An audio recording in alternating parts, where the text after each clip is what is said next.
tools. I'm going to pass over things to Anne in just a second here. I just want to cover a couple of things in terms of interaction and engagement with Anne. You'll see that in your control panel for the GoToWebinar, at the very bottom there is a chat feature. That chat feature is where you can just type in messages or comments, and you can send them to whoever you would like. You can send it to the entire audience, or to myself as an organizer, or to myself and Anne as a panelist. The second function is the questions in the middle of the control panel there, which is if you type in a question there, you can send it to, again, send privately to myself or send to everyone, and we'll get Anne to respond to those written questions. And then the other option is you can raise your hand, and by doing that it indicates that you'd like to speak to Anne or ask her a question, and what I'll just do is I'll unmute you and you can ask your question that way. I'll just ask and remind everyone if you could just stay muted unless you have a question to ask, and raise your hand, and then we'll unmute that way. That way we can just minimize some of the background noises. At the end of this, we'll also be sending out an evaluation survey about how the webinar went for you and your experience, and some feedback, so we'll watch for that at the end. I am very pleased that Anne has decided to deliver some of her research to us. Anne works for Suncor Energy out of Calgary. She's the Senior Advisor for the Stakeholder and Aboriginal Relations Group. She's also, for those of you who don't know, a very active member of IAP2 Canada Board of Directors. She has just recently completed a master's degree in corporate Aboriginal relations from the University of Calgary, and this is what brings her today here, is she's going to share with us some of her research about how research companies can work together with Aboriginal people when undertaking resource development that traditionally takes place on traditional lands. So I'm very excited, Anne, that you're here to share with us some of your research that's also grounded in corporate practice, so I'm going to hand it over to you. Great. Thanks, Dennis. So we'll get going here, and my slide works. There we go. So this is me. I'll tell you a little bit about myself. So as Tana said, I'm a Aboriginal relations practitioner out of Calgary. I work for Suncor Energy. And this is a photo of about 5 years ago when I was working with Petro-Canada as again, an Aboriginal relations advisor. And I was working on a well that was being developed about 100 kilometers south of the nearest community, which was a community called Delaney on Great Bear Lake.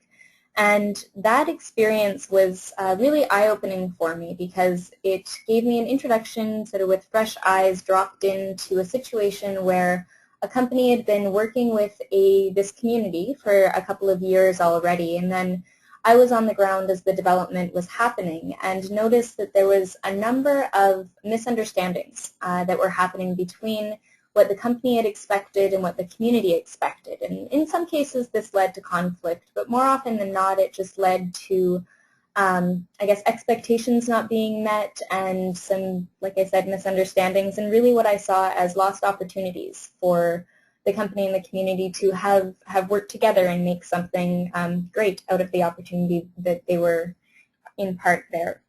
And so what this started for me was my learning journey to see what different ways there were for companies and communities to better engage with one another and really take advantage of the opportunities that come when you bring groups together that don't often work together.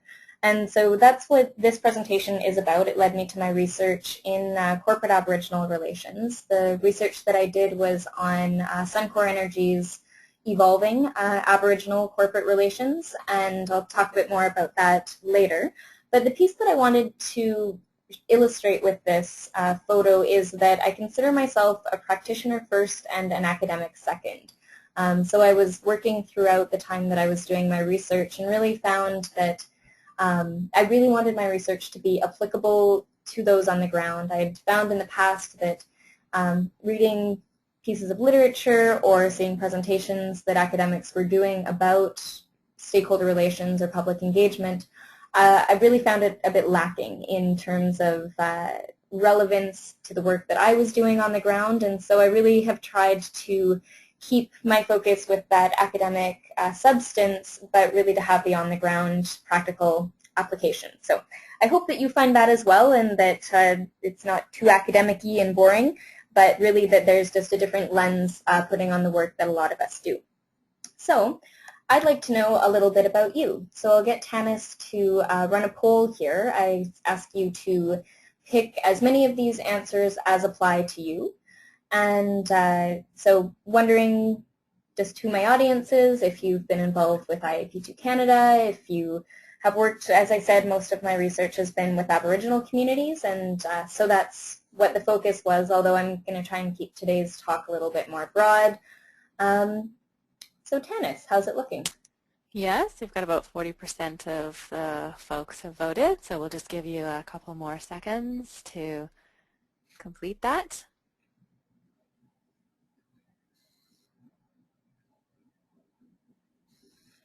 Okay, and I'm going to close that now. All right, and are you able to see those? No. Okay, so we have, everybody is indicating that they are stakeholder community relations or public engagement practitioner. As well, everyone here is a member of IAP2 Canada, and we have 89% with an interest in stakeholder and Aboriginal relations. Well, 56% of the people have a pet, and 22% work regularly with Aboriginal communities. Awesome, and I just figured out how to see it, so I can do that. Good. Okay. Great. Excellent. So I'm speaking to a group of practitioners then, which is wonderful, and that's where my interest lies as well. So a little bit of terminology to start off with. So as I said, Aboriginal communities are the work that I mostly do, and so just to provide a baseline definition of when I say Aboriginal, I'm talking about our Canadian Constitution, Section 35 definition of Aboriginal people, which are First Nations, Métis, Inuit. And the reason that I focus my research on this group and why I think they're a distinct group is that they hold a set of collective rights that are, like I said in Section 35 of our Constitution, distinct and separate from other groups in Canada. And that was back in 1982, our government made the decision that we value the traditions and culture of Aboriginal people in Canada, and therefore we should enshrine those rights to maintain that culture in our Constitution. And so because of that legal set of rights that Aboriginal people have, that makes them a unique stakeholder. And so when we talk about public engagement, there's a lot of Aboriginal communities that I work with that don't like to be referred to as just another stakeholder. They see themselves as a different and unique group, and that's because of those rights that they do have. And I would argue that it is valuable to consider that with a slightly different lens. The cross-sector partnerships, this is what I'm going to be focusing most of the conversation on today. Cross-sector partnerships started out well, they've been going on forever, but started with the terminology of like a public-private partnership or social partnership back in the early 90s. And this term cross-sector partnership has evolved today, and really all it means is that there's groups from different economic sectors that are working together toward a common goal. So whether that's government nonprofit, nonprofit community, community corporate, or any combination of those, that's pretty much a cross-sector partnership. A theme in cross-sector partnerships that comes up a lot is collaboration, and I've noticed this is, again, not so much in the literature, but in my practice today, that this term is absolutely everywhere. Even IAP2 Canada has an outreach and collaboration committee, and so we talk about collaborating a lot, and I think, again, it's one of those buzzwords that kind of gets thrown around. So when I talk about collaboration, for me, and I think common definition for that, is working together toward a common goal. So that understanding that you're collaborating as two individuals or entities or organizations or more, because you can achieve more together than you could have apart. And so it's taking advantage of those differences as opportunities. So that's what I'm talking about when I talk about collaboration.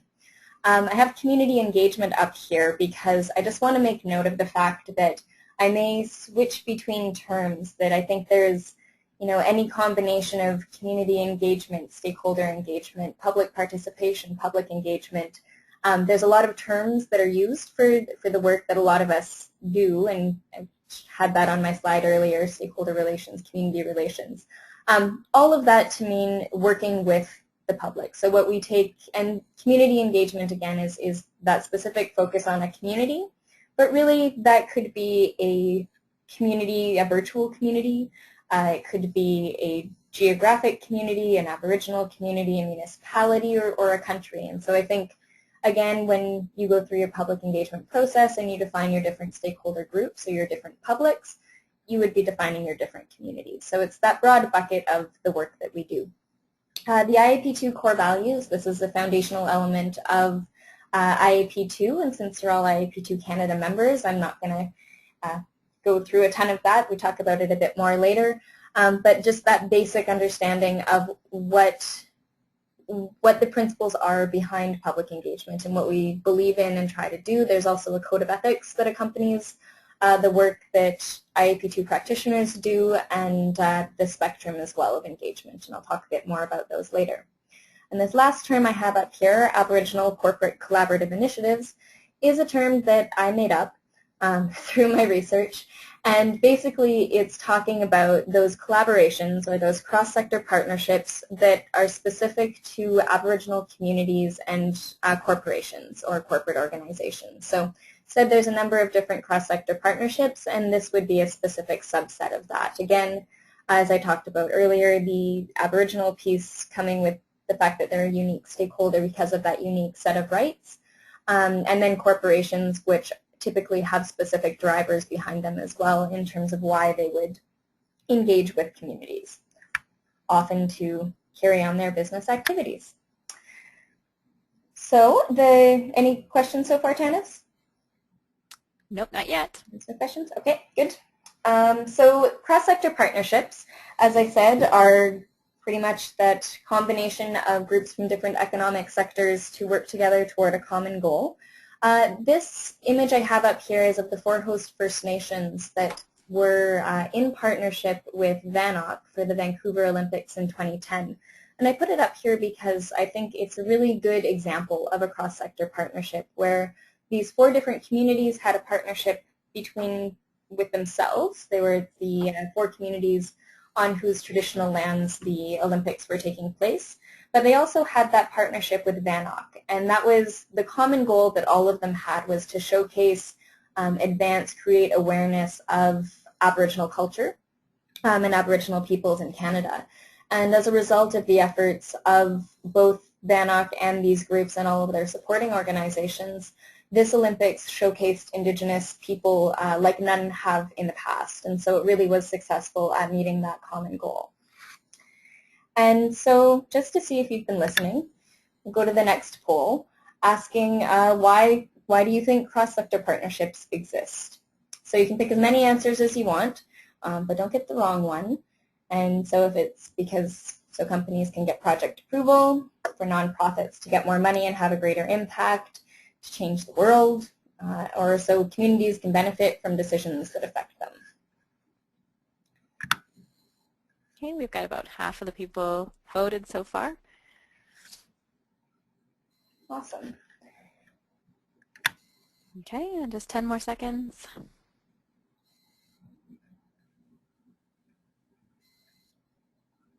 All right. And here's the results. And can you see those? I can see the results, yeah. Okay. So it looks like we're not up for nonprofits getting more money and having a greater impact or really changing the world. That's not why we do it. But everybody thinks it so communities can benefit and a lot so companies can get project approval. And actually, you're all right, pretty much. The answer is that all of them are why cross-sector partnerships exist. So I have up here a couple of frameworks, and I have another one on the next page as well, that show there is an absolute huge range of what can constitute a cross-sector partnership. That was part of why in my research I wanted to sort of narrow the field of what I was talking about. But I'll just look at the top one here, Austin's Collaboration Continuum, and that was from 2000. And that really was one of the first pieces of research that said, look, there's so many different ranges of what cross-sector partnerships can be. So ranging from stage one, which he constitutes as philanthropic, through transactional relationships to integrative relationships. And again, a philanthropic relationship where there's a low-level engagement, infrequent interaction, a really narrow scope of activities and magnitude of resources is still a cross-sector partnership. So that's where, nonprofits might just be trying to get some more money, and that truly philanthropic donation relationship that happens once a year or once every few years could be a cross-sector partnership. All the way to the integrative stage 3 type of partnership where there's a high-level engagement, broad scope of activities, there's lots of management involvement, and it's a major strategic value. And without sounding trite, that really, some of them do try to change the world. That's part of the integrative model. There's very few examples of really truly integrative, the way that the academic models are set up, of integrative partnerships, but that really is where the organizations are sharing control, sharing power, making the best of both of each other's differences. And so I'll get you to look at the second one here on the bottom, this cross-sector collaboration matrix. Everybody has their own name for them, from 2010. And this one was focused on being broad enough to include cross-cultural partnerships as well. And so, again, you can sort of see the axis on the left here that goes from less collaborative to more collaborative. And really where this less collaborative one, again, the lowest end of involvement on the spectrum, if you will, is to resolve conflict. It's the purpose of it is for companies to get a project approval, and beyond that, even to just negotiate a settlement. That the common goal that exists in a cross-sector partnership at the lowest level could just be to get out of the relationship without killing each other. To the more collaborative, again, the integrative orientation where there's collective action, you're looking for sustainable mutual benefits, for innovation, and really solving those social problems that require the capabilities of organizations from multiple sectors or cultures, that true recognition that we can't deal with wicked problems on our own. So those are sort of two helpful models there.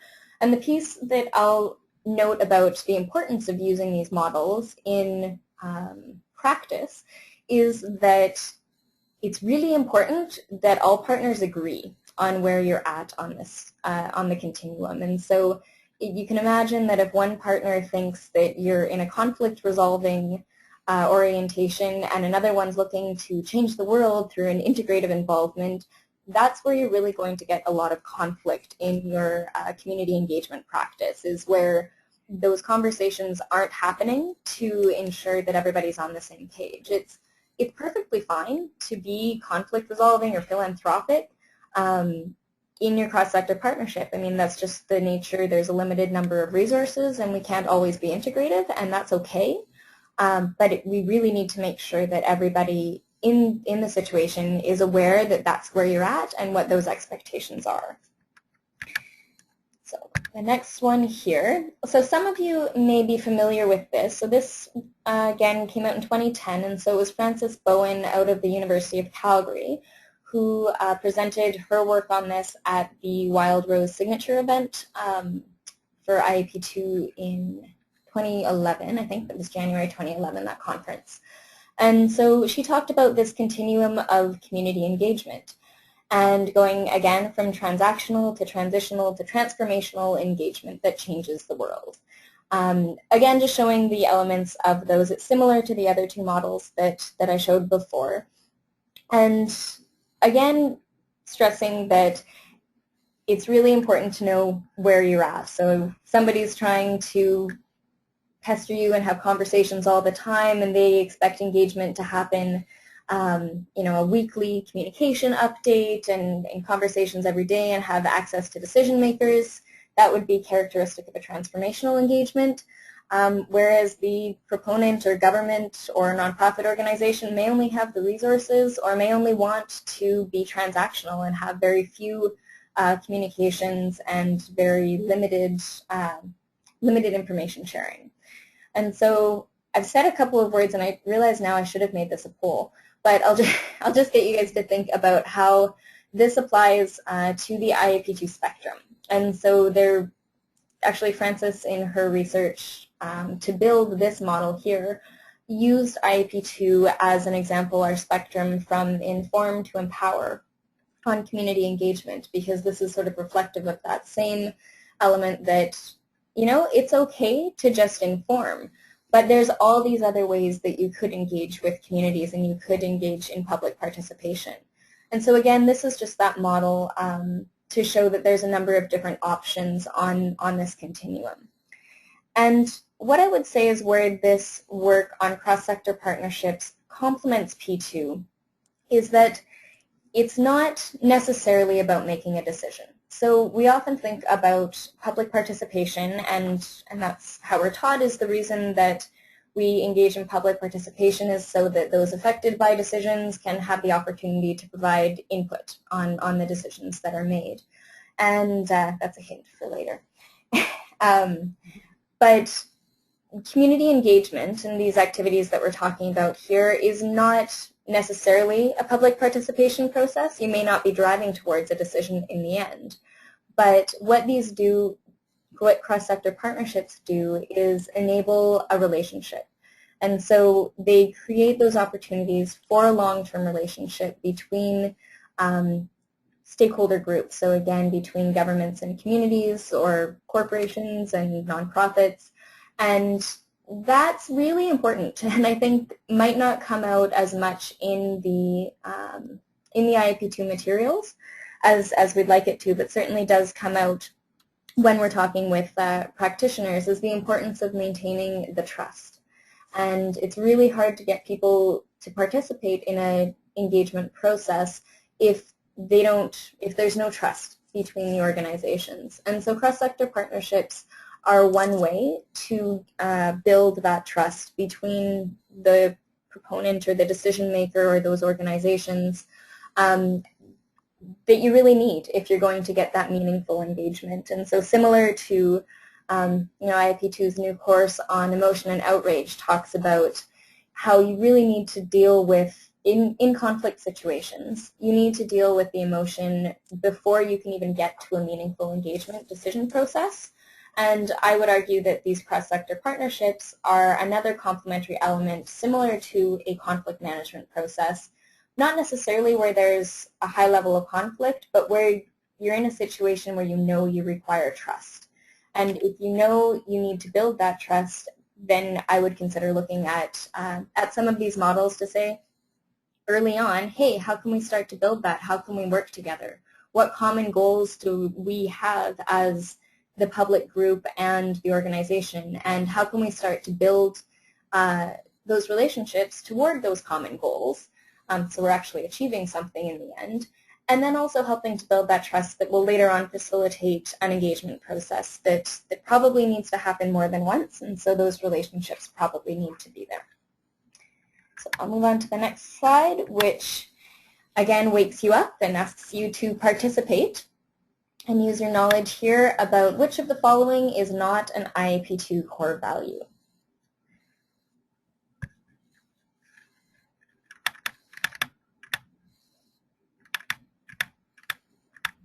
All right, Anne's testing us this afternoon, but it's okay, we will not take away your certificate if you answer incorrectly.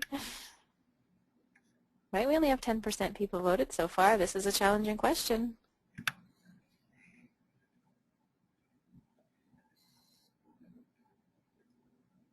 And so, yeah, reading through these, is that the public participation includes the promise that the public's contribution will influence the decision. Public participation seeks input in deciding how to participate. That public participation is based on the belief that those who are affected by a decision have a right to be involved in the process.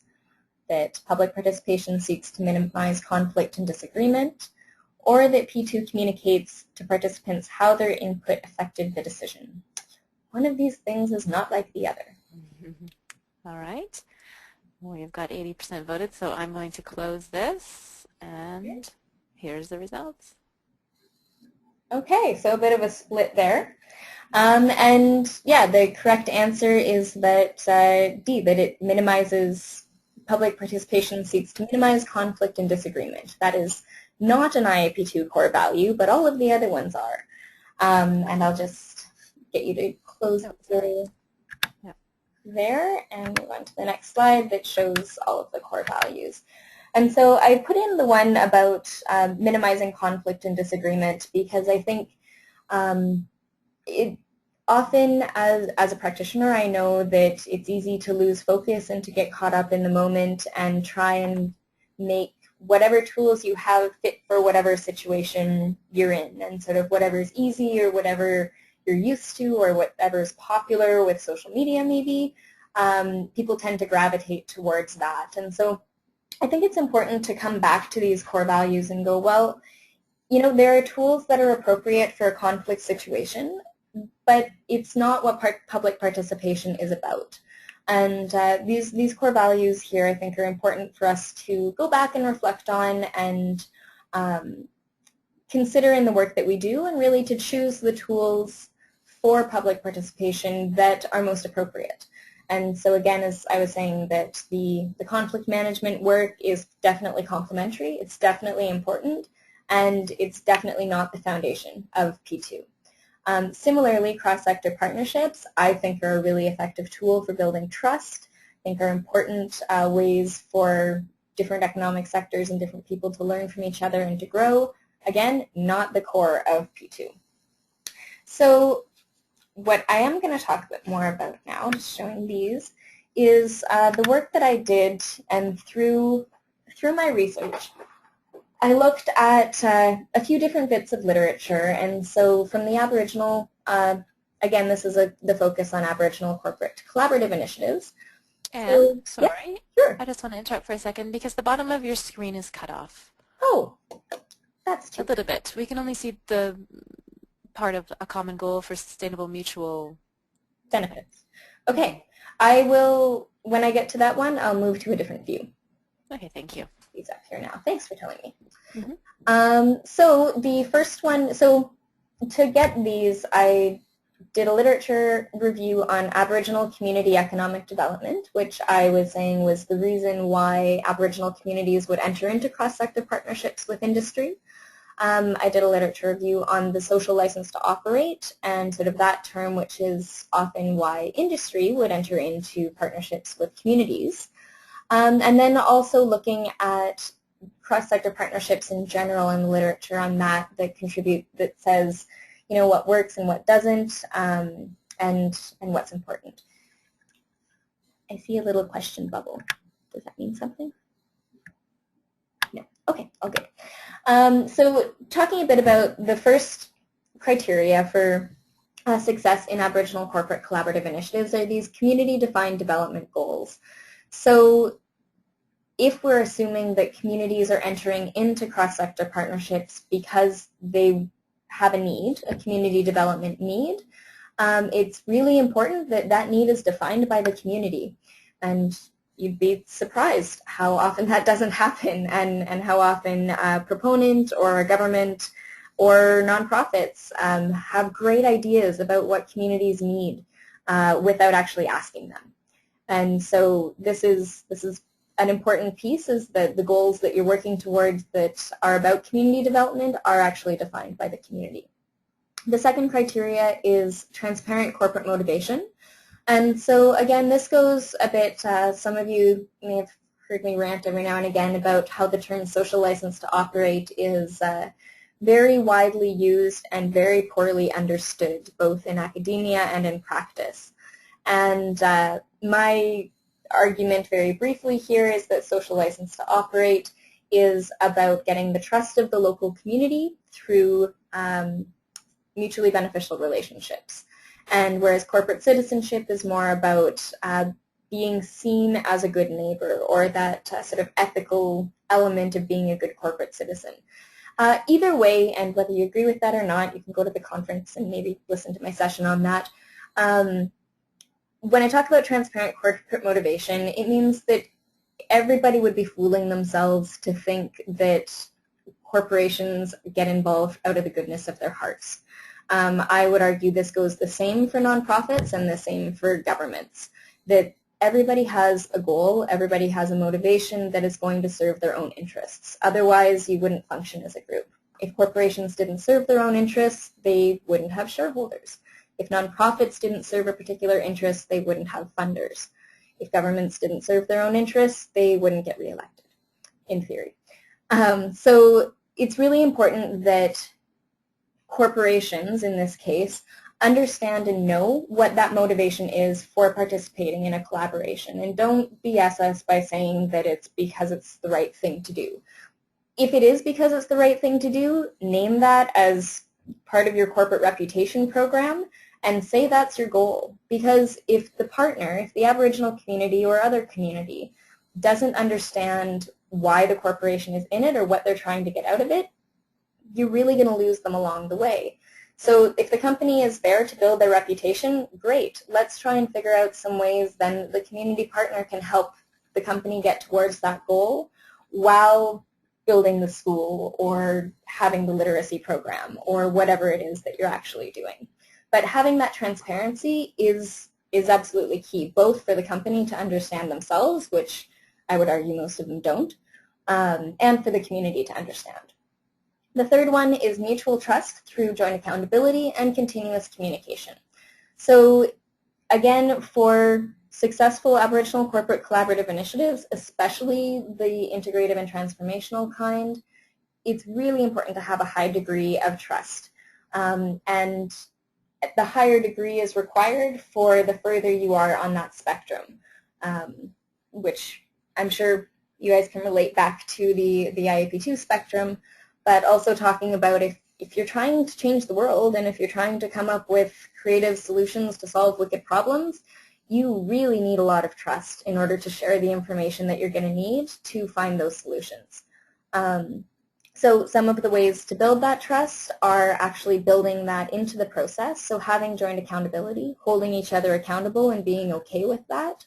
I think often in funder community scenarios where there's a real and perceived difference of power, it's not, it's kind of tough to hold each other accountable and to say, you know, you didn't do what you were supposed to do because we're worried about hurting the relationship.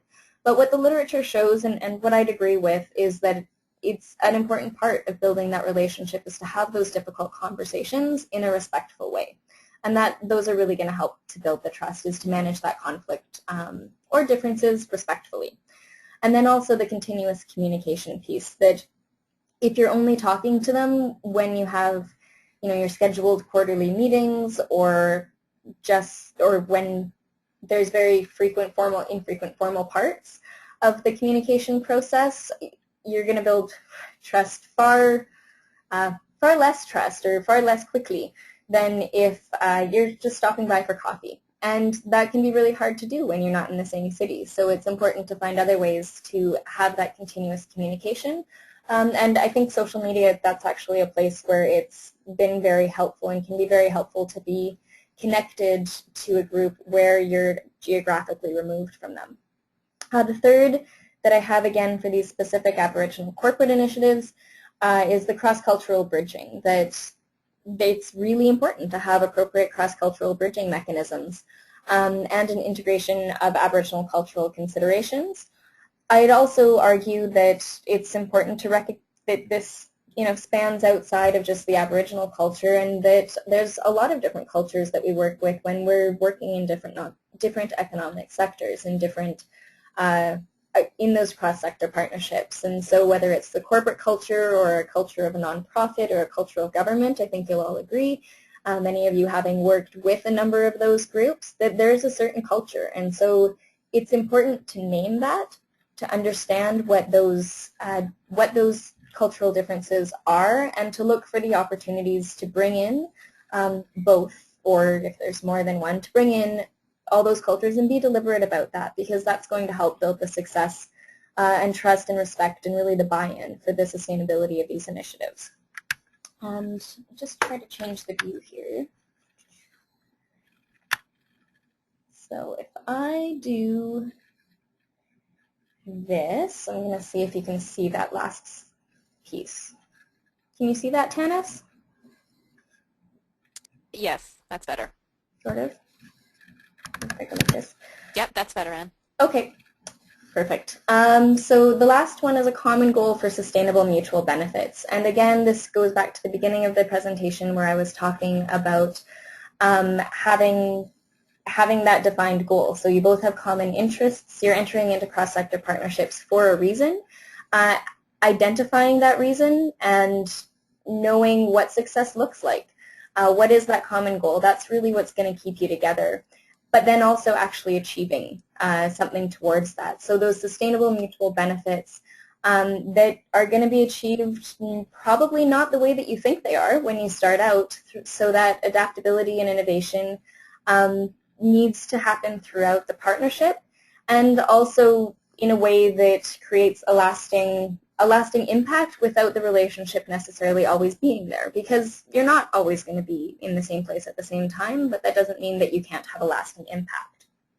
So given these 5, I'm going to switch to the next poll here and ask which of those 5 success factors have you incorporated into your community engagement processes?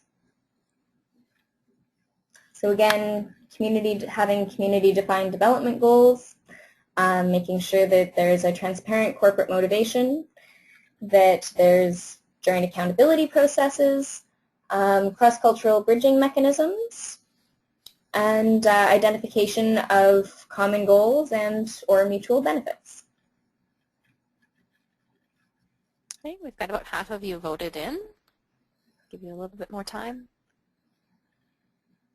You can choose as many as you'd like.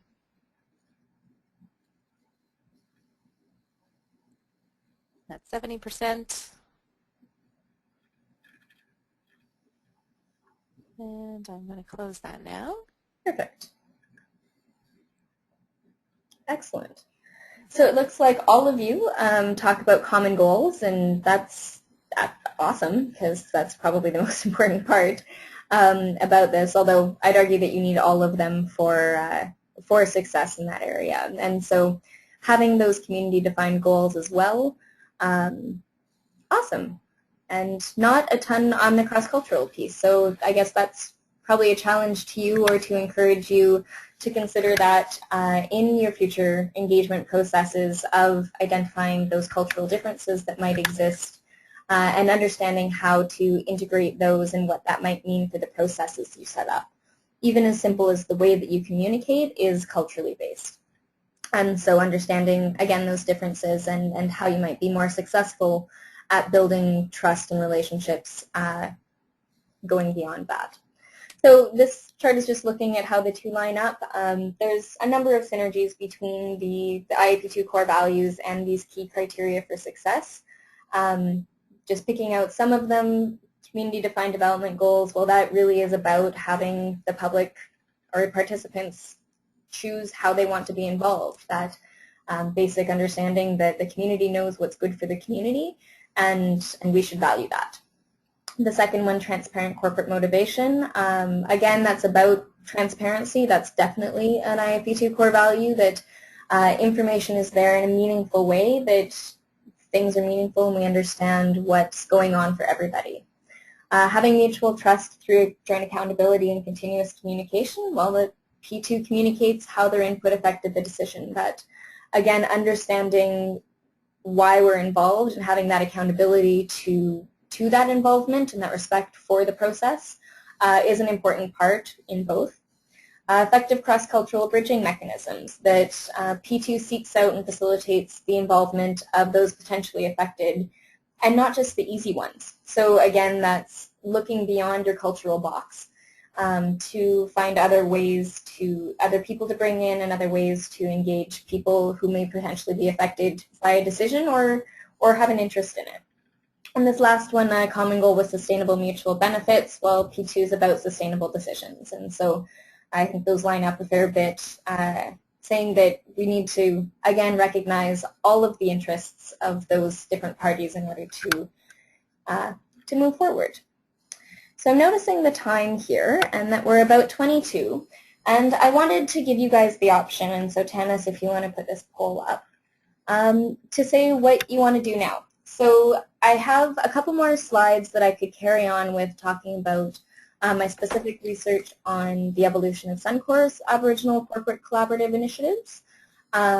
We could sort of open it up for a bit of a group discussion or some specific questions about challenges and opportunities associated with using cross-sector partnerships as a complementary tool in community engagement. We could do questions, and you could ask specific questions about how these criteria might apply in different kinds of work. Or you could go back to lunch or coffee or whatever and get out early, which is fine too.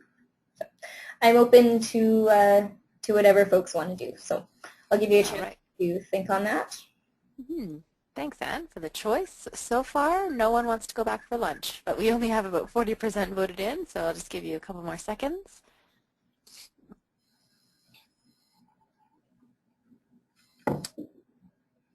Okay. All right, and I'm going to close that now. And it looks like 50%, half of you, want to talk more about challenges and opportunities to partnerships as a tool of engagement. Cool. Okay, so let's see how we can do this here. Just a reminder, too, that if you guys want to type in questions, feel free, or if you want to raise your hand and ask questions of Anne, just do that.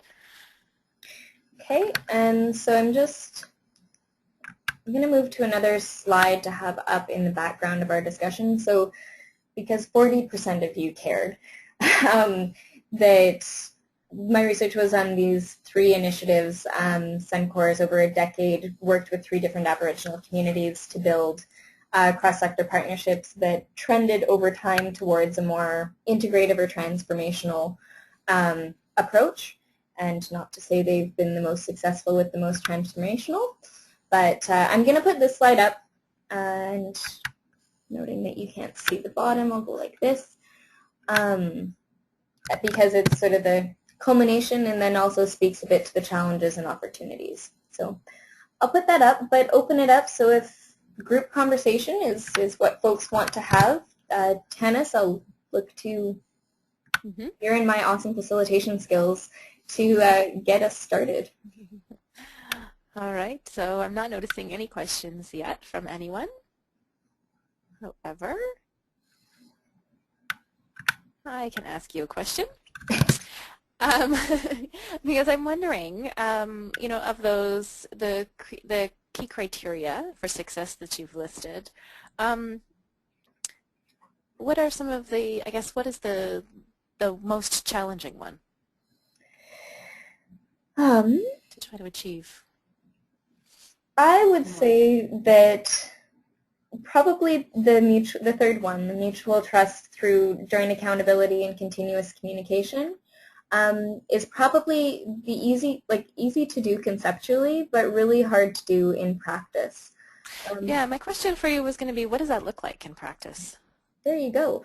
So again, I think, and what this chart that I have up here shows is that regardless of where you're at on the continuum or on the spectrum, there's a way that these criteria apply. So in a transactional situation where it might be a donation, sort of a government grant or a grant to a community for a specific project, then there's probably going to be infrequent ongoing communication, but you're still going to have that communication to stay in touch. So maybe that's a report back on how money was spent, and an invitation to attend the event, just to build a moderate level of trust. And you're not going to put a ton of resources into it, but enough that there's trust so that when you go back next year for that funding, it will appear.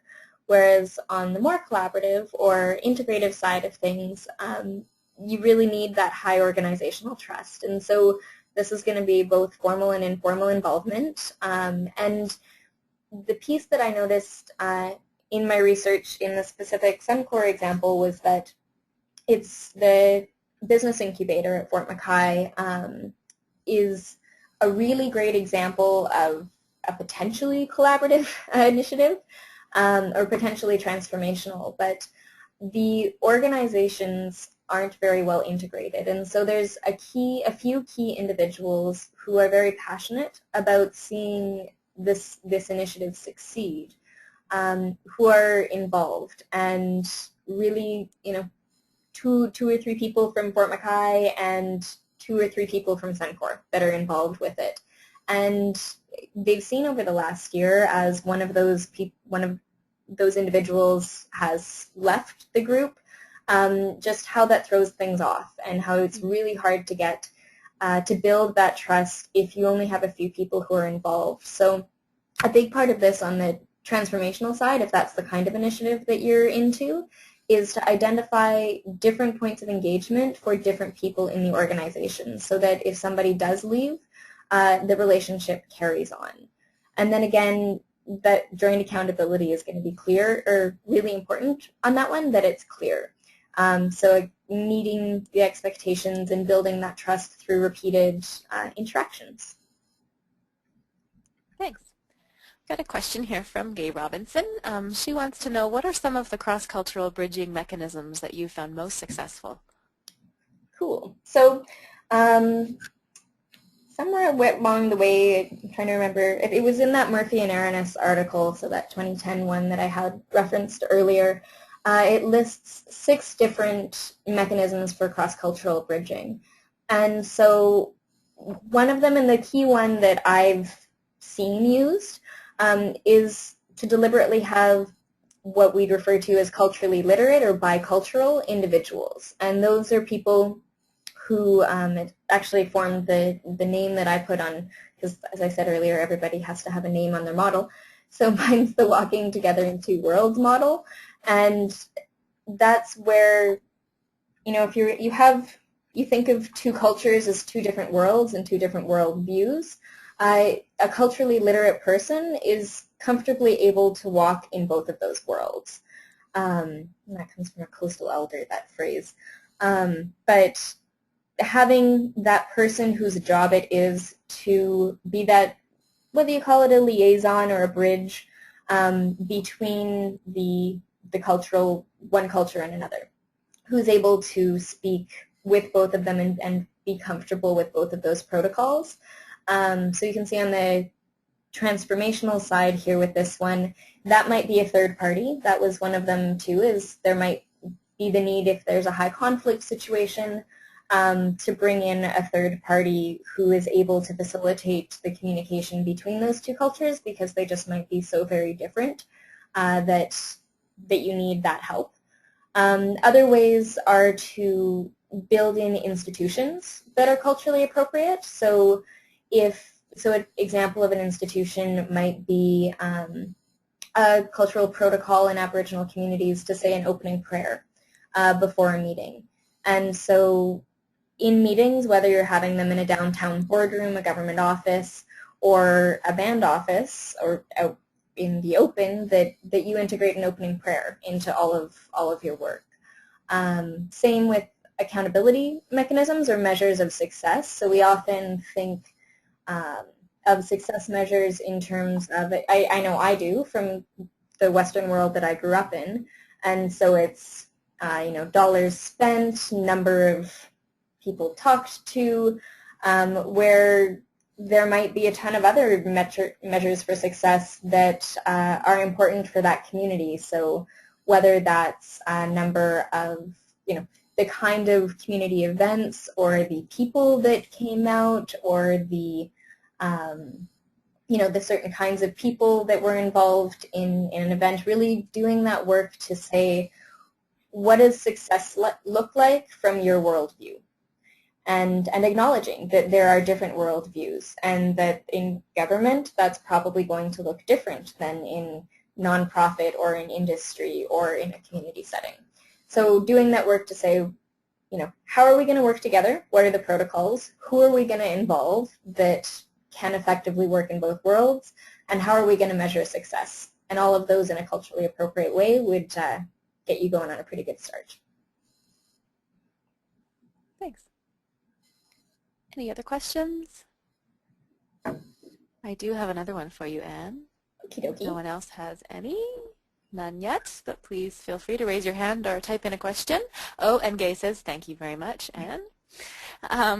My question for you is, how has this research that you've done influenced your work and your practice? Yeah, that's neat. I think both have informed each other. I was, tearing my hair out a lot of times to be doing this work, school work while working full time. But I think neither would have been as successful as they've been in the last couple of years if I had been doing only one at a time. And so I think just having a framework has been the most successful part, or the most important part for me that I can apply to my practice, is so knowing that there's a number of different, whether you call them tools or ways to think about things, and just to be a bit more strategic in the P2 processes or the stakeholder relations plans or activities that I'm doing, is really to stop and say, well, what's my goal here? Well, why are we doing this? And okay, if this is why we're doing it, how much effort are we putting in, and are we using the right tools? And so forcing me to sort of stop and think instead of just doing, which I think as practitioners it's easy to, as I said, get caught up in the doing of things that we're used to doing that we've done before because somebody asks us to. And this has helped me take a step back and just have a few more tools to question, well, what's important? Well, what's the end goal? Are we taking the right approach? And look at it that way. Great. Thanks. Thanks. I don't see any other questions or other comments. And do you have anything else to finish up with? No, I think I have one more slide, but that's just because it's a pretty picture. This one here, and which are just the sort of lessons learned that I came out with at the end of my research that I finished off with, was sort of three big lessons learned, and the first one being that it's important to know what you want to get out of something before going into it. Again, that's speaking to what I sort of just said, was that it's helpful to stop and ask why you're doing something, especially if you can do that before you're starting, and identify really those goals and the opportunities for collaboration that you might not have thought of. The second one is that collaboration between Aboriginal communities and resource companies, which was my area of focus, is different from collaboration with other groups, and so you might as well embrace it. So a lot of, I think we try to fit things into boxes, and recognizing that there are differences when working with Aboriginal communities, and a lot of times they're very wonderful, at least from what I've found in my practice. And so to embrace those differences is a lesson that I'd offer to others. And the third one is that it's important for cross-sector partnerships to be structured for success. And I didn't talk about this quite as much, but what I've learned in the research and what people repeatedly told me was, basically, if it's not planned or it's not structured into the process, it's not going to happen, because we all lead very busy lives, and well, you may have a great intention to have a coffee meeting with somebody to keep up a relationship once a month. It's really easy to bump that for something that's more business related or that's deemed as more important at the time. And so recognizing all of the different ways that you can build in accountability and trust-building exercises and formal and informal communication, and sort of those continuously checking in on, are we meeting the right goals, that you need to build that in, otherwise it's not going to be successful. So those are the three things I learned, and yeah, thank you guys all for listening. Great. Well, thank you, Anne, so very much for sharing with us all of the fruits of all your hard work over the last 2 years. I'm sure it was very challenging to do both the study and work at the same time, but it's been really great to hear the refresher and the reminder about the importance of addressing those kinds of things like trust and relationships and emotion and conflict sort of up front before we can get to engaging on things as well. And for giving us some of those key criteria for us to think about and keep in mind. So appreciate your time as well. And thank you for those of you as well who participated today. We were able to record it, so as long as it downloads all right, we'll be able to share this on the IAP2 Canada membership site. And a reminder, in about an hour you'll receive an email to participate in the evaluation for this webinar. And just a reminder for the IAP2 Canada conference that's happening in Halifax in the fall. The program is supposed to be coming out hopefully this week. The voting has been closed for the session, so keep an eye out for that.